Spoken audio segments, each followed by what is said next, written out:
معاذہ بنت عبداللہ العدویہ رحمہ اللہ ثقہ تابعیہ سے روایت ہے کہ میں نے ام المؤمنین عائشہ رضی اللہ عنہ سے کہا کیا نبی صلی اللہ علیہ وسلم نماز چاشت پڑھتے تھے؟ تو انہوں نے فرمایا جی ہاں، 4 رکعتیں یا جو اللہ چاہتے زیادہ پڑھتے تھے۔ یہ حدیث صحیح ہے، دیکھیے صحیح مسلم حدیث رقم 719 اور مسند ابی داؤد الطیالسی حدیث رقم 1676۔ عبد الرحمن ابن ابی لیلہ ثقہ تابعی رحمہ اللہ سے روایت ہے کہ مجھے ام ہانی رضی اللہ عنہ کے سوا کسی نے بھی نہیں بتایا کہ اس نے نبی صلی اللہ علیہ وسلم کو نماز چاشت پڑھتے ہوئے دیکھا ہے۔ انہوں نے یعنی ام ہانی رضی اللہ عنہ نے حدیث بیان کی کہ رسول اللہ صلی اللہ علیہ وسلم ان کے گھر میں فتح مکہ والے دن داخل ہوئے تو غسل فرمایا اور فاطمہ رضی اللہ عنہ نے آپ کو پردہ کیا ہوا تھا، پھر 8 رکعتیں آپ نے پڑھیں۔ میں نے اتنی مختصر نماز پڑھتے ہوئے آپ کو اس کے علاوہ کبھی نہیں دیکھا سوائے یہ کہ آپ رکوع اور سجود پوری طرح اطمینان سے ادا فرماتے تھے۔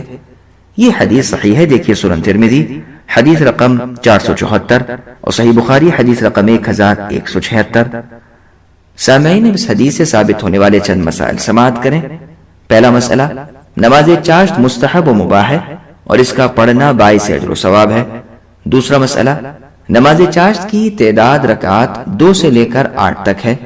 عبداللہ ابن شقیق تابعی رحمہ اللہ سے روایت ہے کہ میں نے ام المؤمنین عائشہ رضی اللہ عنہ سے پوچھا کیا نبی صلی اللہ علیہ وسلم نماز چاشت پڑھتے تھے؟ تو انہوں نے فرمایا نہیں، الا یہ کہ جب آپ سفر سے واپس آتے تو پڑھتے تھے۔ یہ حدیث صحیح ہے، دیکھیے صحیح مسلم حدیث رقم 717۔ سامعین، اب اس حدیث سے ثابت ہونے والے چند مسائل سماعت کریں۔ پہلا مسئلہ، نماز چاشت کی فضیلت و اہمیت بہت زیادہ ہے۔ دوسرا مسئلہ، صحابہ کرام کی طرح تابعین عظام میں بھی علم حاصل کرنے کا بہت بڑا جذبہ تھا۔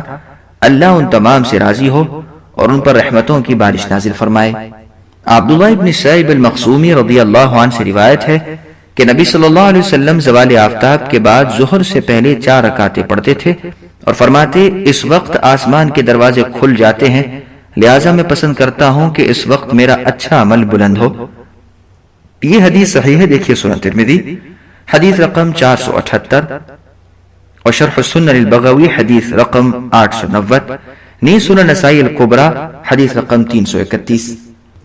عاصم ابن ضمرہ رحمہ اللہ سے روایت ہے کہ علی رضی اللہ عنہ ظہر سے پہلے 4 رکعتیں پڑھتے تھے اور بیان کرتے تھے کہ نبی صلی اللہ علیہ وسلم یہ 4 رکعتیں پڑھتے تھے اور ان میں لمبی قرات کرتے تھے۔